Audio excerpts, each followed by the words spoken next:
Good morning. How's everyone doing? Are you ready? All right. So I get the task of introducing our keynote speaker. And to do this, I'd like to start a little bit by talking about how our committee came to the concept of collective impact and to Jeff Edmondson as our keynote. When our committee first started the meeting about a year ago, we talked a lot about what we could do on this day. What kinds of activities could we do? What kinds of topics could we cover? But after a while, the conversation shifted. We realized with this rare opportunity to bring together 500 plus of our community's leaders in one room for a full day, the question we should be asking is not what can we do, but what might we achieve? What impact could we have that could benefit our community? That conversation led to the idea, led us to find collective impact, and to our keynote, Jeff Edmondson. Now, as I was preparing my remarks for today, someone told me that I should start by appealing to the egos of everyone in this room. That I should talk about the incredible work we do, the long history of collaboration that we have in this community, the wonderful programs and services. And all of this is true. We have incredible programs and services. We do have a long history of collaboration. We do things that benefit and impact the lives of people positively every single day in this community. We have tremendous resources, wonderful leaders, and a long history of working on challenging issues. But rather than appealing to your egos, I want to appeal to two other things instead. First, I'd like to appeal to your sense of frustration. Because even with incredible programs, wonderful services, the amazing people, and the history of collaboration in this community, it's still not enough. We still have violence, we still have unemployment, environmental degradation, an academic achievement gap, and so many other issues that challenge and frustrate us every day. So today I want to appeal to your sense of frustration. To your frustration that while we are good people doing amazing work, it's still not enough. But I also want to appeal to your sense of possibility. To your belief that while we have not yet achieved the impact that we want to realize, it is in fact possible to achieve it. We have within us the ability to tackle and solve the most complex and challenging social issues facing our communities. Now, I've seen Jeff speak a couple of times, and what impresses me most about him is not only that he's the parent of two sets of twins, and having just one set of twins, that really does impress me a lot, but that he also had a long history of excellent work. And you can read about that in the bio that's in your packet, so I'm not going to talk about it too much now. But he's done some great things. He's worked for amazing organizations. And yet, at some point, he was able to look back on his work and say, it hasn't been enough. Furthermore, rather than then kind of settle into cynicism or hopelessness, he also believed that more was possible. He and the other developers of the Collective Impact Framework were guided by the belief that more needed to happen, that they could do better, and that it was possible to do better. Now, will collective impact solve all of the problems in our community? No. In fact, what I appreciate most about collective impact is that it doesn't present itself as a silver bullet or as a program or model to be replicated everywhere. In fact, it suggests that we already have much of the answers, much of the resources, much of the knowledge and expertise that we need in this community already. We just need to put them to work in some different ways, and we need to work together differently as we do that.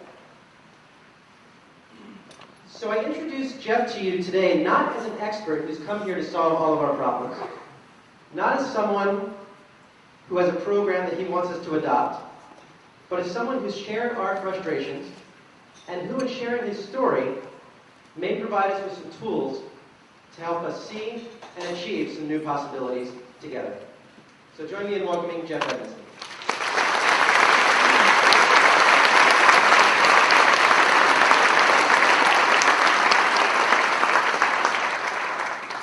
So great to be here today. Not just because that means I don't have to be chasing around 4 kids and getting to run on the beach and watch a sunrise that is second to none. But because this is truly amazing to see this many people from across different sectors like you are. When they told me about the opportunity to speak at this convening, and I asked who would be there, and they said pretty much 50-50 nonprofits, service providers, or funders. I said, I honestly have not had anybody say anything like that to me in the various opportunities I've had to speak. And so I'm actually kind of excited about that because it gives me an opportunity in my comments to offend everybody equally. Right? Because one of the things that I was charged with today was to say some provocative things. Hopefully that some things that kind of test the boundaries of how we all typically function. I say we all because in my background I worked in the public schools in Washington, D.C. I worked in a nonprofit for a little while. I was in the Peace Corps, so I learned about how government operates to some extent. I then worked at a foundation. So I got to see from the different sectors in which I worked how all of us are doing great things on a daily basis, right, within our silo. But I really did, as Jared alluded to, come to believe that unless we start to connect across the silos, we're never going to see the level of impact that we want to have, right? So within the nonprofit I worked, I saw a tremendous impact on the population we were serving. But just yesterday, I got an opportunity to speak after Jeffrey Canada, which is something I would encourage nobody to ever try to do, for those of you who know who he is. But he said, it's amazing to me that the problems are in the tens and hundreds, if not millions of kids, and we're tackling them in the tens and 20s, right? And so the question really becomes, how do we actually think differently to say, how can we get to that population level impact that we all actually so desire? So it was great about it a year ago, and I need to ask this question. How many of you in this room have read the article that was in the Stanford Social Innovation Review called Collective Impact? Wow, that's great. I think it was sent out as homework. So everybody that didn't raise your hand, it's okay. But seriously, this article was actually, I think, groundbreaking. Not because it actually captured anything brand new per se, but because it captured it so concisely, right? It captured something that I think, as Lois referenced, something that's been going on for a long time, right? There's a lot of collaboration that's been happening for years. But the question really is, how do we shift from what may have been our traditional definition of collaboration to something new? Right, that ends up leading to real population level, real community-wide impact so that we can all feel proud 10 years from now when we come back to a convening like this and say, you know what, we've seen the dial move. You're going to hear me talk a lot about that during this presentation, is that in the end, what makes collective impact different is that we're actually focused on moving some very specific dials. And it doesn't make any difference if you're in education, which is where we focus our energy, or in public safety, or in health, or in any other sector, homelessness. The bottom line difference between collective impact and the way that we've thought about collaboration over the years is that we are going to stay focused, keep a laser-like focus on some very specific outcomes. And no matter what, we as a community are going to move those outcomes. That is what it's all about. Right? We're not going to give up. We're not going to stop in a year and get this great new shiny silver bullet from LA or out from New York City and bring it to town and all of a sudden have profound impact. We are going to work as a community to identify what's awesome, what's great right here. There are so many great things going on in Santa Barbara County. I've got the privilege of learning about a lot of it, but I know there's so much more. There's a lot of great things. How do we lift that stuff up? And when we bring stuff in, how do we only bring in those things that we know we really need to move those dots? Right? That's in the end what this is all about. So I'm going to throw up here really quick the definition of collective impact that was in that article. And I love this definition. It's the commitment of a group of important actors from different sectors to a common agenda for solving a specific social problem. And I love this because it sounds so simple. It's almost like we shouldn't even be here the rest of the day. We should just go do it. Right? Let's just go do collective impact. But what we've learned, based on our experience in Cincinnati and Northern Kentucky that I'll talk to you a little bit about, and what we've learned now in working with other sites across the country, is that common agenda thing is really hard, right? Getting to a common agenda means at times our individual interests are going to have to be thought of in a way that complements our collective interests.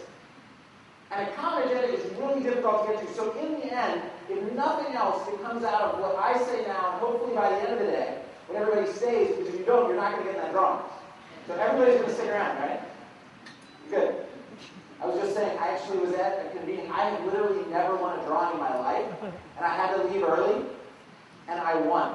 And it was worse because they announced my name, and they're like, hey, I wasn't there. Okay, I'm interested to see if I actually get the thing. So the bottom line, though, is if at the end of the day, if there's nothing else, if you've learned a few interesting tools and insights for how to actually get to a common agenda, and not just come together and talk about it, but to act on it, that's when I think we'll be successful, right?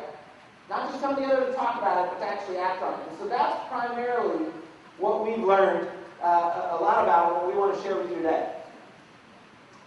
So I thought I'd throw this up. This caught my attention a few months ago now when I was running through the Chicago airport on the way to somewhere.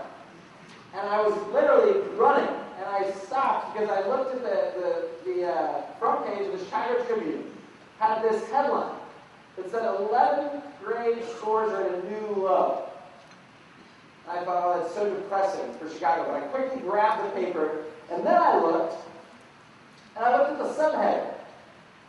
And what's amazing, it says, yeah, high school posted dismal results, but the elementary school scores, are the best in a decade.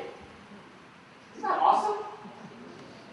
But it gets buried, right? How many people even bother looking at that? What I looked at was the headline, and I would have left thinking Chicago is a complete mess. But what could be different about collective impact is that a community as a whole doesn't get distracted by this sensationalization of a problem. What it gets focused on is the successes we're having, figuring out how to build on them, right?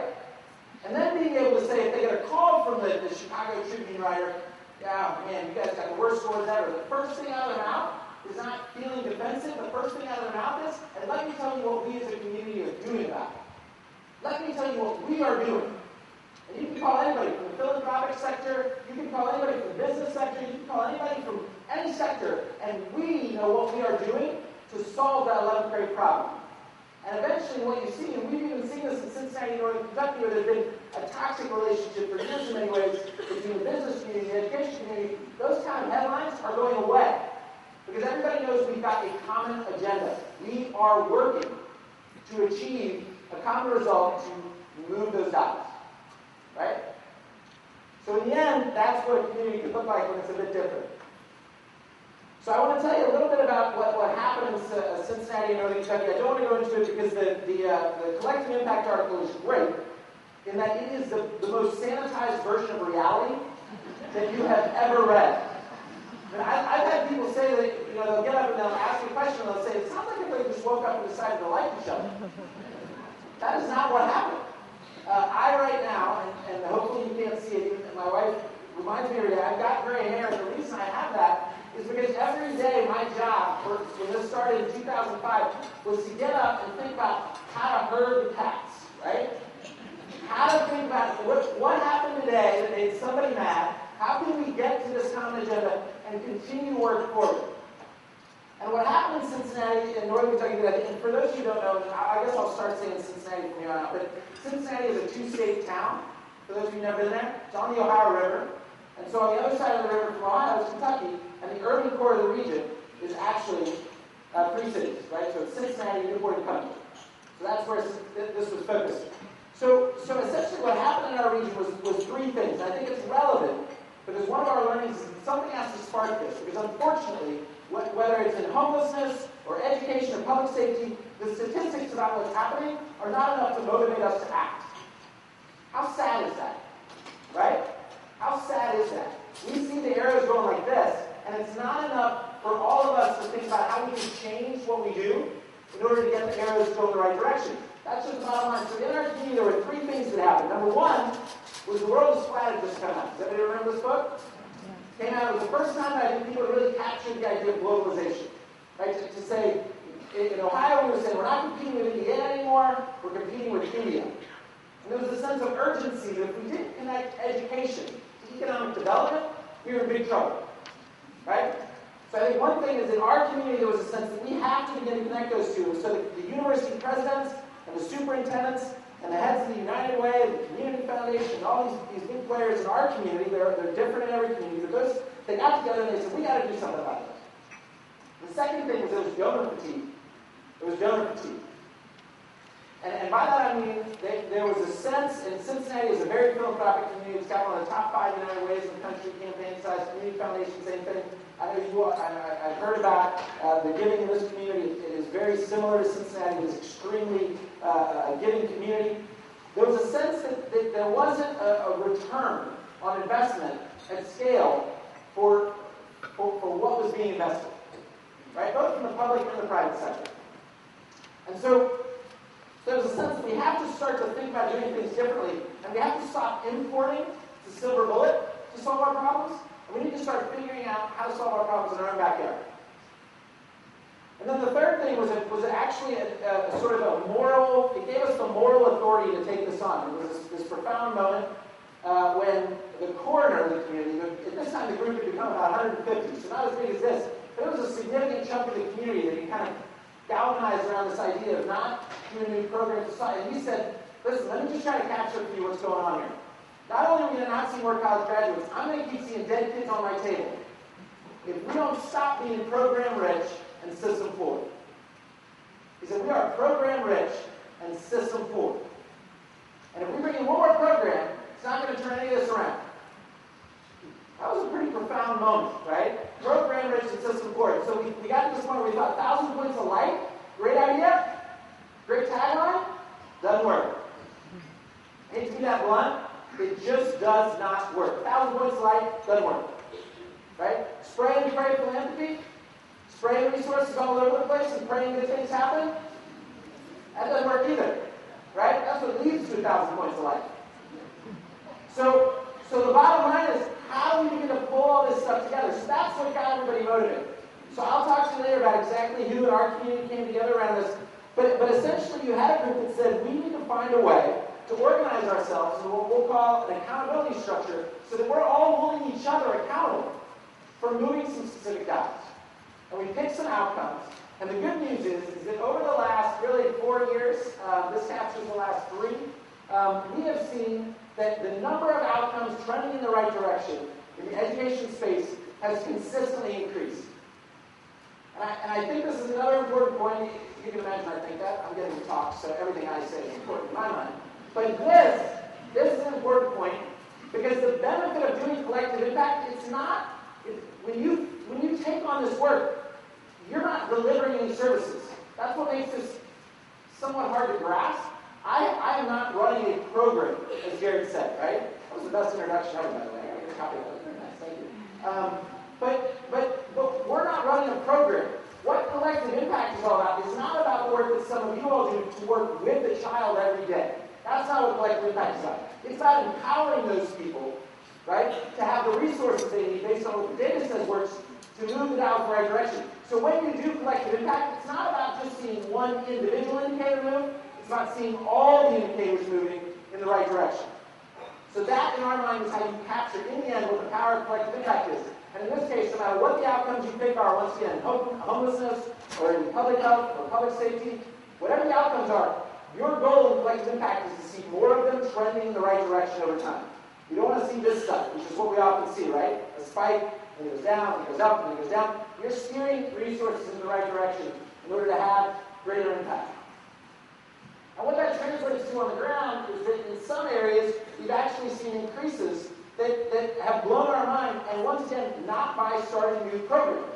So you're going to get to hear on the video conferencing panel, which has me totally freaked out. I've never done one of these. So you guys, I cannot wait to see how this goes. But you're going to get to hear from Stephanie Bird, and she leads the early childhood work in the region. And essentially, United Way pulled together all the early childhood folks, and they were trying to come up with a strategy, and they were the ones that were the risk takers that said, we want to try this thing that we were developing. At the time, it wasn't called collective impact. It wasn't called anything. And we said, could we actually look at the data and see what works for kids?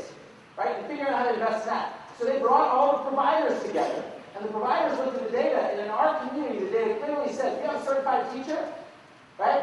If you have a low student-teacher ratio, if you have a certain kind of summer enrichment, those kids are more prepared. That's awesome. So they took United Way had a campaign going. They raised $9 million, and they channeled that money, the majority of it, towards those practices. They found a way to get more certified teachers. They found a way to expand the practice of summer enrichment that really got results across multiple programs. And that's why they've seen an increase. In college access, we have one high school that had 9 college access programs. 9. We have another high school that had none. Same thing, college access providers get together, they see that one-on-one advising, that makes a difference, right? They move some of the college access programs over to the school, they focus on one-on-one advising. How many of y'all have kids go to school? College, I mean? Filled out the FAFSA form? Insane, right? Crazy. If you sit down with a kid, especially a first-generation college kid, and fill out the FAFSA form, so much more likely to go to college. That's what the data told us, local data. So they started to focus their efforts on that. They saw in one high school a 40% jump, not by doing new programs, simply by organizing existing programs and investing in what gets results, right? And over time, we've seen more and more dollars beginning to flow towards what works. It's just influencing, right? It's using the collective power of a group like this to say, could we begin to channel, could we empower the providers to tell us what really works, right? And give us the data that shows that what they're going to do is going to make a difference. And then could we have the funders work with them to begin to steer dollars in that direction rather than spraying things, right? So that's what we've seen. But we were fortunate enough a while ago to have the opportunity to essentially take what we learned and try to consolidate all the learning. Because once again, that sanitized version of reality, that collective impact article, there was so much to learn. So we tried to pull all that out. We were funded by a group by Living Cities. And we started to work with a few of these starred cities to try to see how we could make this work. And now we've had, actually, this is an old map, we've had 110 communities reach out to us to say that in these economic times, when we're not going to see an influx of a bunch more cash, what have you learned about how to do this? And how might you be able to inform our work? So we came up with something that we call a framework for building cradle-to-career civic infrastructure. And we call it a framework, and Jared hit on this, he couldn't have said it better, I'm just reiterating what he said. We don't call it a model on purpose. Because there is nothing about Cincinnati, Northern Kentucky that would make me think that I could just pick something up from there and drop it down in Santa Barbara County and everything would be okay. Right? That's not what we're talking about here. The idea of replication in the social sector has always been, let's take a program, lift it up, and let's drop it down, and all of a sudden great things are going to happen. That's not what we're talking about here. This is a framework because this is actually a process. As unsexy as that may be, this is really a process for how a community can begin to organize its existing assets and then innovate and infuse new practices only when it's really, really necessary and only when you know it's exactly what you need in order to move it out. Right? So we created this framework, and essentially it boils down all the lessons that we've learned from working now with intensively with 15 plus communities nationally and communicating with so many more. And essentially what it says is that there's four key pillars that you need to be thinking about. There's 4 key things that if you want to build what we now call civic infrastructure, once again, not very sexy, but that's what we call it. If you're going to organize your community in a different way, right, and create the civic infrastructure, there's 4 things you got to be thinking about. And I'm going to walk through each of these and give an example, and then just close it out. The first is shared community vision. The second is evidence-based decision-making. Next is collaborative action. And the fourth is investment in sustainability. Essentially what we're saying, you can think about this, somebody else said, Jeff, this feels like a book outline to me, right? You've given us the chapter titles and some headings, and what we need to do as a community is fill in the blanks. Because what the assets are here in this community that would align around these things are different, right? You already have an incredible rich base of collaboration to build from. It's harnessing that energy. You already have funders that are working together. A lot of communities, I went to a community, I won't name it, I went to a community recently, they convened their funders. They literally didn't know each other. They did not know each other, right? The fact that you're doing things like this, bringing everybody together in one space, that's a huge asset. You may already have some report cards or things that can help you point in the right direction in some of the areas you're working on. You may already have some examples where people have come together and moved the dial. This is about a framework to help you find those things and lift them up and then fill in some gaps. Does that make sense, everybody? All right. I'm really passionate about that because I got really frustrated when I was working in the DC public schools. I was what they call the resource coordinator. I was actually called the Peaceable Schools coordinator. They gave me that title because I've been in the Peace Corps, and they thought we'll just keep going with the peace theme, which was great. But essentially I got frustrated because I kept hearing from people in the community, if we just brought in this program, or if we just did it this way. And the thing is that I didn't know. I'm not an expert in how to serve children, right? The people that are experts, like you all in serving children, you're the people that should be telling us. So thinking that there's some sort of model is just false to me. It's got to be a framework. It's got to be a process. So let's start with shared community vision, the first pillar. I'm obviously focused on education. Once again, I think this is readily applicable. If I go back real quick, you won't see in this framework anywhere education directly referenced. Our sense is that the concepts here can apply in any field. They can apply in any field. So I just want to make that really clear, because I know everybody hears about education. That is my background. I've been talking to folks from other sectors quite a bit lately, but this could apply anywhere. But if you think about education, the examples I'm going to draw from, most of the time when I do the word association game, what do you think the first word is that pops into people's heads? School. I gave that away, didn't I? I should have asked that question before the slide came out. But that's okay. Most of the time when people think about education is school, because everybody's experienced school in the exact same way pretty much, right? I mean, there's differences in how they look and feel and how many teachers there are. But in general, we've all sat in classrooms with rows, with a teacher, with a principal. We've all thought of it the exact same way. So the first thing around shared community vision that's absolutely critical is that you have to start getting people to see what they think they know, their mental models about what exists and what is right. You have to start thinking about it differently. You have to get them out of their comfort zone. And in this case, in education, the schoolhouse is but one, extremely important, but one investment in making children, right? So you can think about all the other bubbles. It's the after-school program. It's early childhood, right? It's higher ed. It's all those different programs that contribute. And you got to start thinking about that. In our community, we actually had to create something that we call the Student Roadmap to Success. And you can't read this, I know that, and I apologize, especially to everybody in the back. But it's really more to make a point. Was that one of our early learnings was we kept talking to people about this cradle to career. Everybody look at us like, right? What we had to do was get a visual out there that said learning starts at birth. It goes through some form of college. There's academic benchmarks, there's social emotional benchmarks on the bottom. And all along that journey, there's benchmarks the kids got to hit. For example, when I had my second set of twins, somebody had the nerve to tell me that 90% of brain development happens by the age of 3. And I panicked. I thought, are you kidding me? That's a lot of effort that I now have to put into this parenting thing.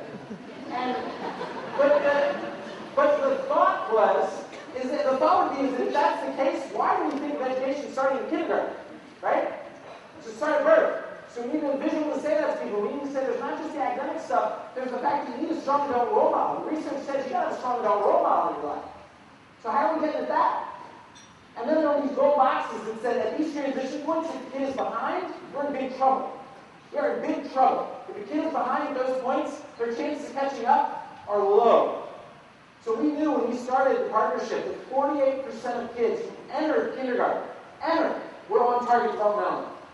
48%. Imagine what that does down the line, right? So we knew we had to put some energy there. But the point of this diagram is to say that under shared community vision, you have to begin to think about things differently. You have to get outside their old constructs. Even if it's the way you've done it forever, you have to get another thing that Jeffrey said. I'm going to reference him probably a couple times now. But another thing that he said yesterday that I thought was so powerful is he said, we're not doing it right. He said, we're not doing it right. When the dial is where it is, it's not right. So the question is, what is the visual that we need in order to think about doing things differently, right? So how can we tweak what we're doing? How can we actually shift how we focus our energies in order to think about education, not as a schoolhouse, but as a continuum of learning where everybody's investments matter. Everybody's. So in the end, what shared community vision is about is really about three core things. And then it's about more than this, and we could probably talk forever. But the most important thing is that you actually create a table where cross-sector leaders are coming together on a consistent basis to help focus and drive forward a strategy that says we're going to make that vision possible. We're not going to give up, right, in a couple months. We're not going to give up in a couple years. Over the long term, we're going to have the business, education, nonprofit, philanthropic, civic, faith. We're going to have all these sectors come together to stay focused on an outcome. And I have to say that that means the top-level leadership, the CEO-level leadership across all those sectors, whether you're in public safety, whether you're in homelessness, no matter where, those folks have to come together. Because in the end, if those folks aren't agreeing to the vision, it's going to get fragmented. Somebody's going to go off the reservation. And that's when the cat herder that has to kind of shepherd for the vision really earns the money. But you have to have all those sectors represented. A second piece is a trusted neutral third party has to be able to anchor this thing. Somebody that doesn't have an agenda. Right? In our community, Knowledge Works Foundation, that's what I actually work for. I work for a foundation. The foundation didn't have an agenda. We don't think that charter school is the solution. We don't think that it's only about early childhood education. What we care about is results. So we said, we'll donate staff. We'll loan the staff. We're not going to chair the initiative because we don't want it to be a Knowledge Works thing. So the superintendents and presidents chair the work, and the head of the United Way, now the head of the Community Foundation chairs the work. But we will staff it. So people trust that we don't have an alternative motive, an ulterior motive. And that's really that third piece, making sure that staff is there. There have to be folks, there's three key roles that we talk about. One is this cat herder that just brings people together on a consistent basis. But the other piece, which couldn't be more critical in connection to the second pillar, evidence-based decision-making, is a data analyst. So my contention is that everybody in this room that serves children, there's two things that you really need in place to succeed, and thrive. There's two things. There's probably a lot more than that. But one of them would be having the data in your hand that would actually tell you how you could serve every single person in your target population as best as possible. Right? And too often, data is lost somewhere. I'll talk about it later. We talk about these data warehouses. Have you all ever heard of these? And I joke that I would love to go to one day, where you could walk in like IKEA and just see data everywhere, and just pick it out and use it. But somehow there's these data where you have to have staff in place that can begin to make sense of that data and feed it to the providers of services so that they have the information they need to know what they're doing is working. Once again, not sexy at all, but one of the key missing pieces is, in fact, having the data in hand, and that takes us to the second pillar. It's evidence-based decision-making. So one of the hardest things for groups to do, and today in your small groups in the afternoon, you're going to get an opportunity to sit down with your peers that are focused on a specific area, right? There's 9 groups. There's 9 different groups. You're going to get to sit down with your peers. One of the exercises you're going to be asked to do is to identify what is one outcome you could all agree on in your area. What is one outcome? It's just supposed to be like a role play activity. It's not supposed to be that now that becomes the outcome for your region. But it's supposed to give you an idea of how tough it is to make this decision, how hard it is to make this decision, to get agreement on outcomes. And in our community, we started with 150 outcomes, educational outcomes, that people wanted to move, and we had to figure out how to narrow it down. So initially what I did, just to be really honest with y'all, is I went in a room with a couple smart people, and we picked 15 outcomes and told everybody those are the ones. How do you think that went? Right? So fortunately, we had some leadership that said, listen, Jeff made a mistake, let's keep driving forward. And we went back to the drawing board and we did a much more inclusive process where we really looked at the history of data, we looked at the data we have in hand, we had all these things in place, and we essentially now have landed on 10 outcomes. And this is 3 of them. And every year we print a report card across all the community. We work in Cincinnati, Newport County, and this is Cincinnati Public. And in these 3 areas right now, they're looking really good. But initially, they may not have been. And we had to have the guts to take the risk to put the data out there and assume that people weren't going to have a headline like the Chicago Tribune about it, but that the community as a whole was going to rally around and say, we are going to move those numbers. And Cincinnati Public is seeing some fantastic results right now. But there are other places, and you can go to the website strivetogether.org, which is the local Cincinnati, Northern Kentucky partnership, and see the full report card. There's other areas where there's red arrows going down. And instead of bellyaching over that and making excuses, you have a coordinated effort in the community to take those outcomes on. Which takes us to the third pillar, which is collaborative action. Well, it doesn't actually. This is actually a really key point that I always forget about. One of the things that we've done related to reporting data that I just can't tell you is so important, they just started this year, is that instead of talking about percentages all the time, they've broken it down to numbers of kids. Right? And you can do this once again in any of the areas in which you work, homelessness or whatever. But in Cincinnati public schools to get to 100% on their graduation rate, it only means you have to graduate 431 more kids. Doesn't that feel doable? How can we not do that? It's 36,000 kids in the public school system. How can we not get 431 more kids to graduate? So we're starting to talk like that because it gives business leaders, it gives other leaders who aren't in the trenches a way to really get a hold on what we need to do together. But let's get on to the third pillar. The third pillar is collaborative action, and everybody thinks this is where the work gets really, really messy. It does get messy here, don't get me wrong, but it's not where it gets the messiest. I'll talk about that in a minute. The first phase, this is collaborative action, and it would be to say that if you decided that kindergarten readiness was what you wanted to move in literacy, right? The question would be, how do you get those existing providers to work together when there's turf wars and competition at play? Because we all know that exists. And one of the things we learned is that if you give people common language, if you give them the data that they need, and then you actually empower the providers to say, give us the plan, they can and will come together to develop a plan. And it hasn't happened beautifully in every case, but in the case of early childhood, like I said, they were able to identify a few things, and then the existing program providers were able to take those practices and figure out how they could change what they're doing right now to help further those practices. Right? Tutoring is a better example. In tutoring, they now know that if you do tutoring, if you have 1 hour once a week with a trained tutor who has data in hand on the kid, especially the kids that are furthest behind, those kids improve dramatically. That's what it takes. So the existing tutoring programs are talking about how they can change what they do to do that practice, right, for that target population. And then they're learning about other kinds of tutoring that may work for another target population.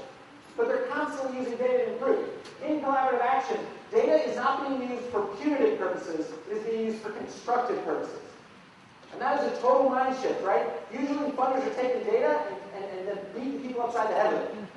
Is that fair to say? Right? I'm talking public or private sector. Data is not a friend. So we have a mantra that says, love the data. And that's really what this is all about. It's saying, could we come together as providers to define our agreed upon goals and objectives? Could we actually look at the baseline data, analyze it, figure out what's working, and then not focus on individual isolated programs, but focus on practices and figure out how to scale those. And that takes us to the fourth pillar. Our bet is that when you do collaborative action like this, over time you're going to see those outcomes trending in the right direction. So the fourth pillar is investment in sustainability. Investment in sustainability. And I said that everybody thinks collaborative action is where it gets ugly because you got all these folks that have to work together, right, on the ground. Well, investment in sustainability is a great part about funders. And it's saying if we have X amount of dollars right now, right, how can we get more with those X amount of dollars to get a greater social return on investment? And I said I was going to offend everybody equally in here, so I'm taking a leap of faith on this one. We have found that while getting system and program providers to collaborate is a challenge, oftentimes getting funders to collaborate is a bigger challenge. And I'm a funder. I come from a foundation, right? And part of this is we approach it wrong, right? We've approached it wrong. We've asked everybody to pool dollars all the time. That's not what you have to do, right? But the key is communicating with funders to say, what is the outcome you want to move, right? You don't have to pool your dollars, but if we were able to give you a plan, right, that could convince you that we know how to move that dial, would you be willing to fund a piece of that plan? Not an individual isolated program per se, but a part of a plan that will move that dial. Would you as a funder consider to funding that and then maybe communicating with your other funder peers to figure out how you can work together? Once again, not by pooling dollars per se, but actually organizing your dollars in a different way. That make sense? That's really critical, and it takes a lot to get there. And one of the insights that I just hit on was that when you talk about scaling what works, what for far too long we've talked about when it comes to scaling what works is programs, right? Scaling individual programs. And what we want to talk about is scaling practices. So right now you may have all these different practices going on in your community. Because it could be that 5 or 6 different programs are actually implementing the same practice. That's what we're interested in finding out with the data, right? Is that practice working across multiple programs or not? And the question wouldn't be, how does somebody win and somebody lose? That's not the question we need to be asking, but we ask it far too much. This program wins and this program loses. That's what the RFP is essentially designed to do. Pick a winner. Right? The traditional RFP process is about picking a winner. What if we were to say, what if we turned that on its head and said, could these providers actually identify the practices that work and then give us a plan?